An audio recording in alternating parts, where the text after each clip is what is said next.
scrupule des mesures barrières dans les espaces publics, respect aussi du quota de 50 personnes dans l'organisation des manifestations publiques, respect enfin des règles d'hygiène édictées en matière d'inhumation des corps des personnes décédées de coronavirus. Il s'agit pour l'essentiel de réactiver les mesures édictées par le président de la République le 17 mars 2020. Le ministre de l'administration territoriale, les ministres en charge du secteur éducatif, bref, tous les membres du gouvernement, chacun en ce qui le concerne, sont sollicités dans cette vaste campagne de mobilisation générale et de sensibilisation.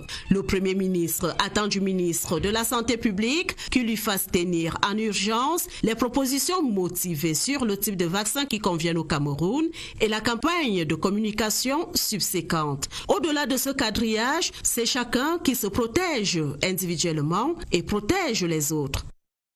C'est donc de nouveau le branle-bas au niveau du gouvernement et l'information reste la clé de voûte de cette riposte nationale contre le Covid-19 et c'est ainsi qu'au ministre de la Communication, le Premier ministre chef du gouvernement prescrit de poursuivre et d'intensifier la sensibilisation déjà engagée en mobilisant davantage les médias privés et publics ainsi que les relais communautaires.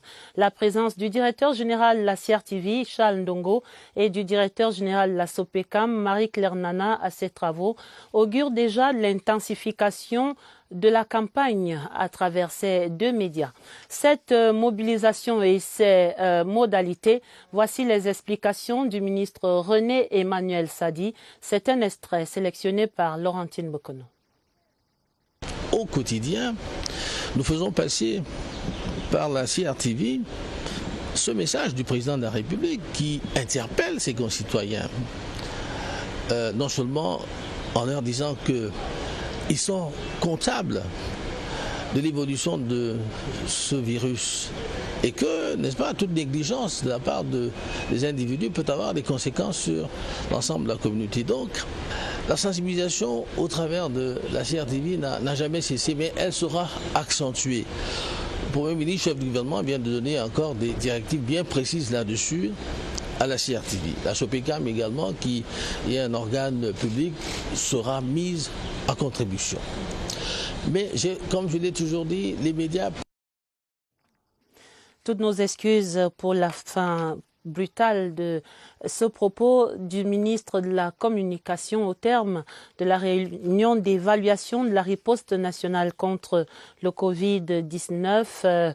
Vous l'entendrez certainement plus longuement dans nos prochaines éditions. Nous allons voir à présent où en sont les établissements scolaires dans cette riposte globale contre le coronavirus. Après la forte mobilisation constatée à la rentrée des classes, les dispositifs de prévention et les mesures barrières ne sont plus guère d'actualité et là où des modalités existent, elles n'entrent pas toujours dans les réflexes quotidiens des élèves. Enquête à Yaoundé, Franck Evina. Lycée technique de Yaoundé 2, Madagascar.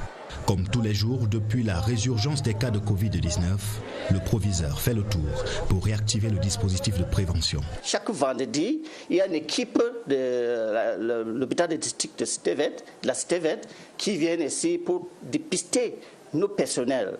On a ajouté 2 gardiens pour faire 6, pour veiller. 2 uniquement sont là pour veiller à ces élèves-là qui ne veulent pas mettre le cache-nez. De la rigueur, il en faut aussi dans ce complexe scolaire.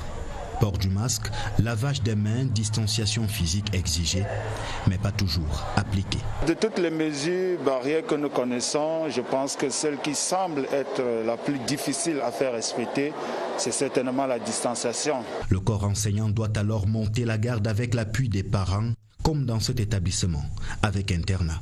Nous avons alerté tous les enseignants de suivre ces élèves parce qu'ils ont tendance à oublier. Quand les parents ont amené les enfants, ils ont apporté assez de masques. Dans les établissements à effectifs pléthoriques, le système de mi-temps reste de mise. Ouvrons à présent le dossier de la rédaction pour faire le point de l'état de préparation du Cameroun dans la perspective du coup d'envoi de la Coupe d'Afrique des Nations 2021, ce kick-off de la plus grande compétition sportive du continent. Il sera donné dans 9 mois maintenant, en janvier 2022. Le 20h30 effectue ce soir le tour des 6 sites, des 7 stades et des 28 terrains d'entraînement. Première escale, Yaoundé, la capitale où la priorité est maintenant donnée à l'achèvement du complexe sportif d'Olembe, également à la remise en service du stade militaire. Germain Noël Essengue fait le point. Yohan Ropita Lessera, le chef de projet du complexe sportif d'Olembe, a accueilli avec plaisir le reste des financements de l'ouvrage. Ça va nous faire du bien, nous sommes des bâtisseurs, il n'y a rien de pire que d'attendre du matériel pour bâtir. Nous attendons imminemment les fonds qui devront arriver en mai ou avril. McGill Construction peut désormais établir un nouveau planning. À ce jour, les lots technologiques ont avancé. La phase 1 est au niveau des finitions. Le stade principal est à 80% d'avancement avec une livraison en novembre 2021. Au sujet de l'hôtel et du centre commercial, respectivement, ils sont à 60% et 70% d'avancement avec également une livraison dans le même délai que le stade principal, c'est-à-dire en novembre 2021. Au stade militaire de Yaoundé, la pelouse est de retour après sa dégradation dans le cadre de la riposte contre le Covid-19. Pendant la période du Covid, le ministre d'État, secrétaire général à la présidence, avait donné des instructions fermes qu'après le démantèlement, qui est la reprise immédiate de l'ère de jeu. L'infrastructure sera bien au rendez-vous de la CAN au titre des sites d'entraînement. L'aire de jeu sera fonctionnelle ici à partir du mois d'août 2021. Olembe et stade militaire, plus de soucis à se faire. Cap à présent sur Garoua, c'est l'un des sites pour cette CAN 2021. Là-bas, le stade Roum-Deadja est totalement livré. Les 2 stades d'entraînement sont en cours d'achèvement. La voirie de la ville également poursuit sa mue, tout comme les infrastructures hôtelières. Retrouvons dans la capitale régionale du Nord, Luc Periwanji. Au plan des infrastructures sportives, un peu plus de 4000 mètres carrés sont aménagés en ce moment autour du stade Roum-Deadja pour servir de parking. 2 des 4 stades prévus pour la CAN à Garoua sont déjà livrés et exploités. Les 2 autres font actuellement l'objet de travaux de finition et si l'on en croit les autorités de la ville, ces joyaux déjà réalisés à 90% devraient être réceptionnés courant 2021. 2021, 5 stades d'entraînement, dont un qui est déjà achevé et réceptionné. Le principal stade même, celui de Roum-Deadja, est achevé, réceptionné, fonctionnel. La ville sera dotée des très grands hôtels de qualité aux standards internationaux. Sur le site du nouveau hôtel Benoué, fleuron des établissements hôteliers dans la région du Nord, c'est désormais portail fermé, sécurité renforcée, plus un seul mot à la presse.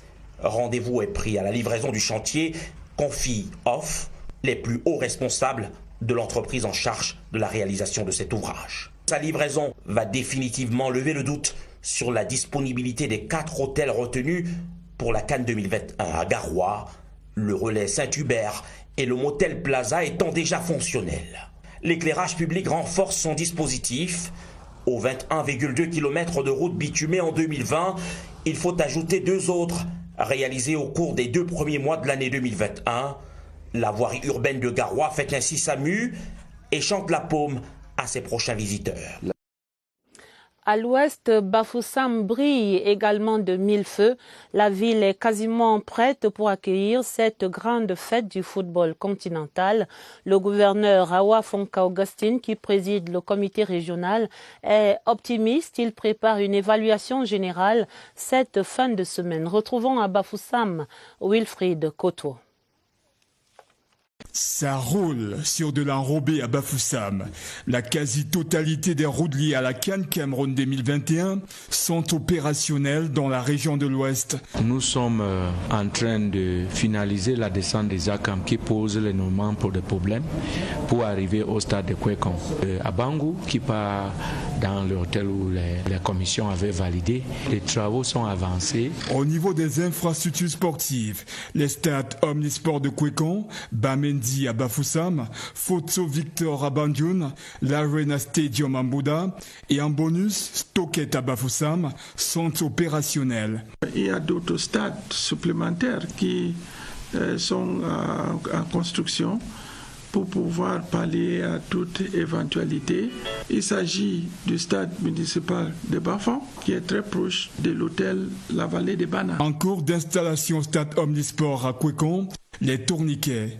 Faut tout de même songer à une extension de la toiture sur la tribune ouest, où se trouve la loge présidentielle et l'espace média. Les hôtels Zingana à Bafoussam, Tajidor à Bangou et la vallée de Bana n'attendent plus que le jour J. L'hôtel Bantou à Bafoussam, qui vient en bonus, est en cours de construction. Au centre hospitalier régional de Bafoussam, les 14 bâtiments R+1 et les 3 bâtiments annexes ont surgi de terre. Bafoussam la Belle, ville haute, s'emploie à coller à ce slogan lors de cette CAN Cameroun 2021.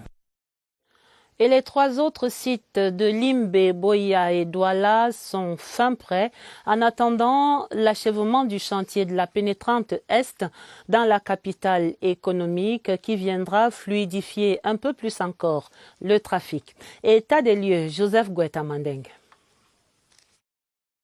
Le stade de la réunification de Douala, ici en image, sera un terrain d'entraînement pendant la Coupe d'Afrique des Nations de football au mois de janvier prochain. C'est dire que l'offre en infrastructures sportives pour la CAN à venir est au-delà des attentes. Les sites de Douala et Limbe-Boya présentent toute une panoplie. Le stade de Japoma, avec tous ses accessoires, sera l'une des grandes découvertes des délégations qui y seront affectées. Le stade Omnisport de Limbe, qui surplombe l'océan Atlantique, est un apport supplémentaire dans le registre du tourisme dans la région du sud-ouest. À côté de toutes ces beautés, les sites de Douala et Limbe-Boya disposent de 12 stades de football pour compétition et entraînement. La fête du football africain au mois de janvier 2022 se fera aussi avec les villes de Douala, Limbe et Boya. Cette fête sera totale avec l'achèvement des travaux de la pénétrante est de la ville de Douala. Les pouvoirs publics s'y attellent et le 21 février dernier, un décret du chef de l'État a autorisé le ministre de l'économie a signé une convention de crédit de près de 9 milliards de francs CFA avec la Standard Chartered Bank de Londres pour le financement du projet d'aménagement de cette pénétrante est de la ville de Douala. Une fois ce projet terminé, la porte d'entrée de Douala présentera tout un autre visage. Un visage agréable pour les fans de football qui devront circuler sans heurts sur ce grand boulevard urbain. La CAN, c'est dans 10 mois au Cameroun. Et pour cette CAN 2021, les Lions indomptables auront grand besoin de tout le soutien de leur public pour récupérer le trophée perdu en 2019 en Égypte. Et voici déjà la contribution d'un chef traditionnel féru de littérature. Il dit son soutien à travers des poèmes en hommage aux Lions indomptables. Le recueil Hommage aux Lions et autres poèmes de Sa Majesté Pius Abanda était présenté au public ce jeudi au Centre culturel camerounais. De belles strophes à découvrir sous la plume de Georges Marcel Messila. Là où beaucoup d'autres ont choisi la musique pour célébrer l'équipe nationale de football, le chef de groupement Vobelinga a opté pour la prose. Une vingtaine de poèmes tout aussi exaltés les uns que les autres. Cette équipe en partance du Gabon n'inspirait vraiment pas la confiance. Au terme de la victoire ce soir-là, que les gens se sont rendus compte que c'était une équipe forte. Et les mots pour le dire sont servis au lecteur sous la forme de rimes croisées, véhiculant l'attachement de l'auteur pour son équipe de cœur et son bonheur à relater ses inoubliables exploits. Un engagement salué par la critique. Il est très important que nous marquions cette histoire-là, qui est fugace. Elle risque de s'en aller si nous ne l'avons pas consignée quelque part. Dommage qu'on ait vu aucun Lions indomptables dans les salles. Peut-être se rattraperont-ils dans les prochains jours en librairie. Tout à fait autre chose à présent et nous parlons de la 36e édition de la Journée internationale de la femme à l'Assemblée nationale ici à Yaoundé. Il y avait vernissage de l'exposition intitulée « Sur la route du leadership féminin au Parlement ». C'était au Musée national où le secrétaire général Gaston Komba a découvert l'exposition. Il salue l'initiative en présence de nombreuses personnalités et des femmes parlementaires de la première à la 10e législature. Découvrons cela avec Pulchéri Até. L'exposition sur le leadership féminin au Parlement retrace de manière exhaustive à travers des tableaux colorés les différentes étapes de l'histoire des femmes au Parlement camerounais. Les premières images montrent une entrée timide avec une faible représentativité des femmes de la première à la 7e législature. 7 femmes seulement sur 120 députés et une seule comme membre du bureau. Si je suis encore active, c'est grâce à tout ce que j'ai pu récolter comme leçon à l'Assemblée nationale. Le véritable saut quantitatif, c'est à partir de la 9e législature où l'on passe de 56 à 61 femmes députées sur les 180 que compte l'Assemblée nationale. Un chiffre important, mais encore insuffisant. S'il y a eu des moments de recul, on voit très bien que depuis la 8e législature, qu'il y a une conscience politique de renforcer le leadership féminin. Et ça, c'est un engagement du président de la République, Paul Biya. De belles pages donc de l'histoire de la femme au Parlement à découvrir au Musée national tout au long de ce mois de mars. Au ministère des Postes et Télécommunications, le numérique est, on dirait, naturellement au cœur des activités pour cette édition de la Journée internationale de la femme. Un festival dénommé Femmes numériques se tient ainsi depuis ce jeudi et il courra jusqu'au 8 mars. Cette 3e édition était ouverte par le ministre Minette Libom Liliken. L'objectif du festival, Irène Njanafouda. Ces femmes, happées par le virus du numérique, veulent élargir le cercle à leurs semblables pour réduire la fracture numérique du genre. Elles se sont donné rendez-vous au festival Femmes numériques pour relayer le message en présence de la ministre des Postes et Télécommunications, marraine de l'événement. Avec le numérique, il n'y a pas de barrière genre. C'est un cerveau, une volonté et des outils. La veille de la Journée internationale de la femme, c'était l'occasion de commencer cette sensibilisation. Il s'agit pour ces Amazones qui se familiarisent avec les métiers du numérique de ratisser l'âge. On utilise essentiellement le e-learning pour former les femmes, mais également à travers les campagnes de sensibilisation dans les écoles. L'agent féminine est donc invité à suivre le bon exemple afin de favoriser l'inclusion numérique du genre au Cameroun. Et une belle rose se distingue dans ce beau bouquet féminin. Sous les feux de la rampe ce soir, une jeune femme de 37 ans qui affiche déjà une riche carrière universitaire. Le professeur Elisabeth Yaoudam est chef du département des enseignements généraux à l'Institut universitaire des technologies de l'Université de Ngaoundéré. Son portrait signé Salomon Kankili Babale de CRTV Adamawa. Femme d'action, esprit brillant, universitaire de talent, les mots pour décrire la personnalité et les potentialités du professeur Elisabeth Yaoudam arrivent aisément lorsqu'on partage son quotidien. Je m'investis dans l'action en matière d'enseignement et de recherche.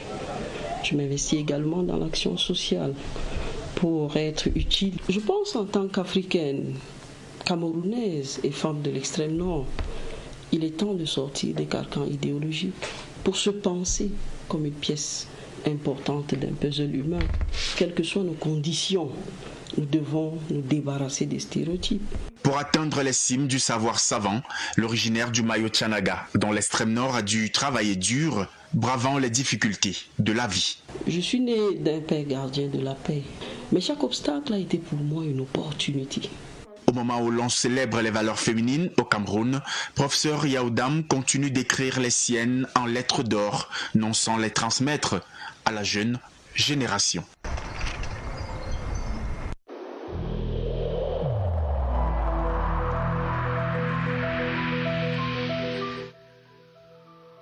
Malgré nos efforts, le Covid-19 a endeuillé de nombreuses familles et provoquer de graves difficultés dans le fonctionnement de notre économie et de notre société.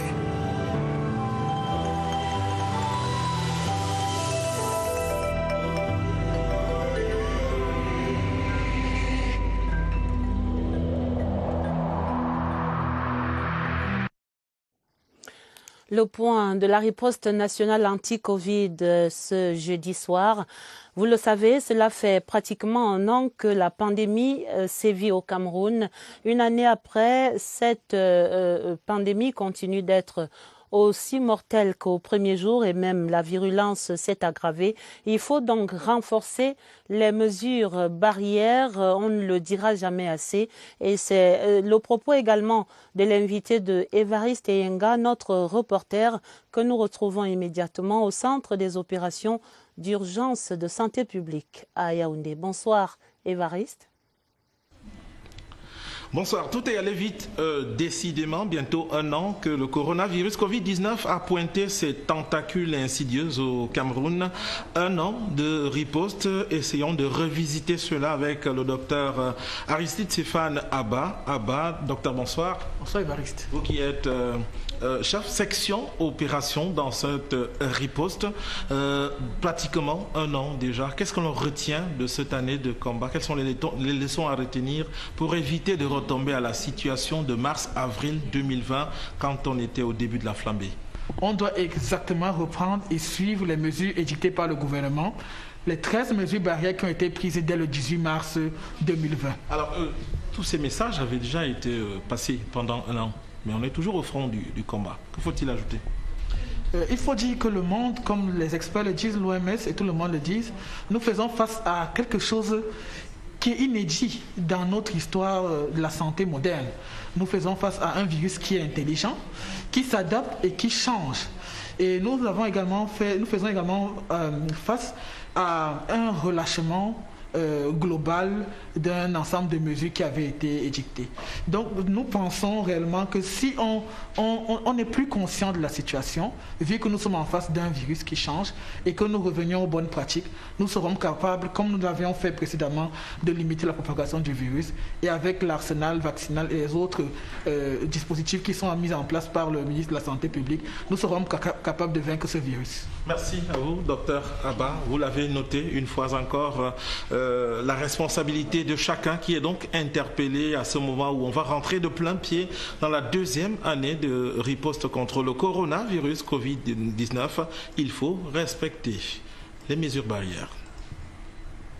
Merci Évariste. Et c'est également l'information qui est au centre de cette riposte nationale contre le Covid-19. Vous le faites déjà. Et c'est ainsi que le ministre de la Communication a reçu la prescription du Premier ministre, chef du gouvernement, ce jeudi, de poursuivre et même d'intensifier la sensibilisation du grand public déjà engagé en mobilisant davantage les médias publics et privés ainsi que les relais communautaires. Et pour les modalités de cette remobilisation de la communication sur le Covid-19, je vous propose ici les explications du ministre René Emmanuel Sadi. Au quotidien, nous faisons passer par la CRTV ce message du président de la République qui interpelle ses concitoyens, non seulement en leur disant qu'ils sont comptables de l'évolution de ce virus et que, n'est-ce pas, toute négligence de la part des individus peut avoir des conséquences sur l'ensemble de la communauté. Donc, la sensibilisation au travers de la CRTV n'a jamais cessé, mais elle sera accentuée. Le Premier ministre, chef du gouvernement, vient de donner encore des directives bien précises là-dessus à la CRTV. La SOPECAM également, qui est un organe public, sera mise à contribution. Mais, comme je l'ai toujours dit, les médias privés, qui sont nombreux, doivent également apporter leur contribution à cette sensibilisation. Nous allons également reprendre langue avec les relais communautaires, ce qu'on appelle les relais communautaires. Ce sont les leaders d'opinion, ce sont les leaders religieux, ce sont les associations, la société civile, etc., tous ceux qui, les chefs traditionnels, tous ceux qui ont vont au chapitre, tous ceux qui ont une influence sur nos communautés. Et voici la contribution de l'Agence de coopération internationale allemande pour le développement, la GIZ, aux côtés de la Fondation médicale Ad-Lucem. Ils se font bloc contre le Covid-19. Les deux structures ont lancé ce jeudi l'initiative Zéro Covid. Dans cette intention, la GIZ a remis du matériel de protection au personnel contre le coronavirus à la Fondation médicale Ad-Lucem. Une cérémonie présidée par le gouverneur Nasseri Polbea. Le reportage de Emmanuel Bicante de CRTV Centre. Pour cette phase, la GIZ a voulu concentrer ses efforts et focaliser ses actions sur le personnel de santé de la Fondation médicale Ad-Lucem, personnel qui se trouve en première ligne dans la lutte contre la pandémie à coronavirus. Pour cela, elle vient d'accorder une subvention de près de 65 millions de francs CFA à cette fondation médicale qui compte à ce jour plus de 40 structures sanitaires à travers le pays. On leur a demandé de bien utiliser à bon escient. Parce que si on leur donne ça et qu'ils aillent mettre dans un magasin et que ça dorme là, ça ne vaudra pas la peine. C'est une initiative qui mérite d'être félicitée. Corona existe et c'est réel. Cette deuxième vague est très forte. Ça doit être ralenti par nos actions. Le personnel de cette fondation médicale s'engage ainsi à ne pas faillir à son devoir. En santé, on parlait également ce jeudi à Yaoundé de la mortalité maternelle et néonatale. C'était la 6e édition des petits déjeuners du C2D et c'était l'occasion également de mieux appréhender le chèque santé comme contribution de ce C2D à la réduction de la mortalité maternelle et néonatale au Cameroun, précisément dans le Grand Nord. C'était l'un de ces rendez-vous périodiques des acteurs du contrat désendettement-développement avec la presse nationale. Jean-Pierre Congé. Des femmes qui meurent en donnant la vie ou des enfants qui trépassent à peine nés, ce drame, de nombreuses familles camerounaises le vivent au quotidien, surtout dans les 3 régions septentrionales. Avec 782 décès pour 100 000 naissances, chiffre de 2011, le Cameroun était très au-delà de la moyenne africaine qui se situe entre 450 et 480. C'est pour inverser la courbe que le programme C22 Santé a mis en place le chèque santé depuis 2015 dans les régions du Nord, de l'extrême Nord et de l'Adamawa. Depuis lors, c'est 36 milliards de francs CFA que le C2 a injecté dans cette lutte et les résultats ont suivi. 2011, on est à 782 décès par 100 000 naissances vivantes. En 2018, on est à 467 décès pour 100 000 naissances vivantes. Le chèque santé, c'est une contribution de 6 000 francs CFA qui donne droit à un package qui comprend le suivi de la grossesse, les échographies, l'accouchement et le suivi du couple mère-enfant pendant 42 jours après la naissance. Je vous le disais en titre, les 2 films camerounais de Fisherman's Diary et de Thérapie sont désormais disponibles sur la plateforme internet américaine Netflix. Les 2 films camerounais ont été sélectionnés par cette multinationale spécialisée dans l'exploitation des œuvres cinématographiques et télévisuelles en ligne. Un couronnement rendu possible aussi grâce au respect des normes internationales dans la production de ces films. Et c'est là une reconnaissance pour le cinéma camerounais. Sidoine Monkam. Le groupe américain Netflix ouvre son réseau au cinéma camerounais. Les films de Fisherman Diary, sortis en 2020, et de Thérapie sont les 2 sélectionnés sur la plateforme numérique mondiale. Le géant de la vidéo à la demande, créé en 2017, l'a fait savoir dans plusieurs tweets. C'est une très grande fierté pour le cinéma camerounais, ça c'est une très grande fierté pour le Cameroun. Et en tant que le lion indomptable du cinéma camerounais, on va continuer à travailler très très dur pour mettre le drapeau de Cameroun en haut. Le Cameroun est sélectionné aux côtés d'une dizaine d'autres pays d'Afrique subsaharienne et du Nord. Cette plateforme, présentée comme le nouveau réseau global de télévision sur Internet, compte un peu plus de 200 millions d'abonnés à travers le monde. La sélection des films obéit à une longue procédure selon les standards et critères établis par la multinationale américaine. La qualité de l'image, du son, des acteurs et les thématiques sont quelques éléments qui ont propulsé les 2 longs métrages camerounais. Le Cameroun fait partie des Happy Few qui garnissent le bouquet Netflix. Une fierté. Le ministre de l'Emploi et de la Formation professionnelle poursuit son plaidoyer pour une meilleure insertion professionnelle des jeunes. La 3e étape de son périple à travers les entreprises de la région du Centre a conduit ce jeudi Satiroma Bakari et sa délégation à la direction générale de la CNPS, une séance de travail conclue par une convention de partenariat. Christelle Fouda raconte.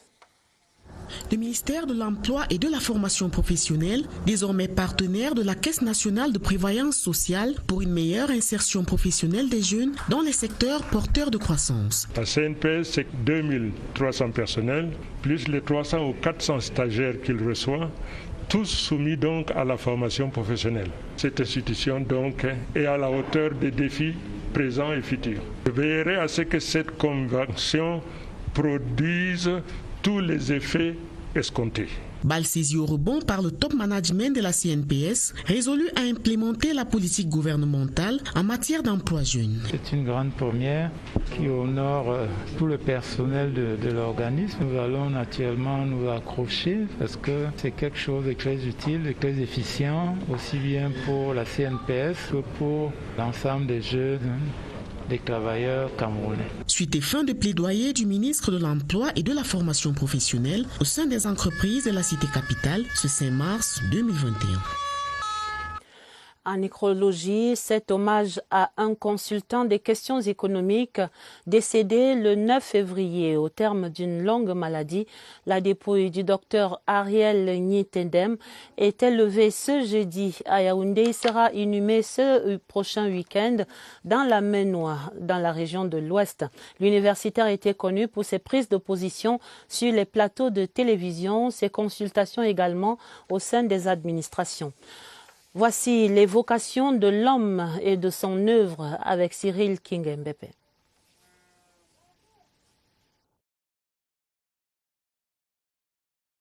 Voir les images de cet universitaire féru des débats télévisés. C'est l'hommage du public et de la CRTV ce jeudi à Ariel Nyitendem, décédé le 9 février. Il sera donc inhumé dans la Ménois ce prochain week-end. C'est dans la région de l'Ouest. Si cela est possible pour la technique. La technique qui me fait signe que non, ce sera certainement dans nos prochaines éditions. Et c'est la fin de ce 20h30. Le journal préparé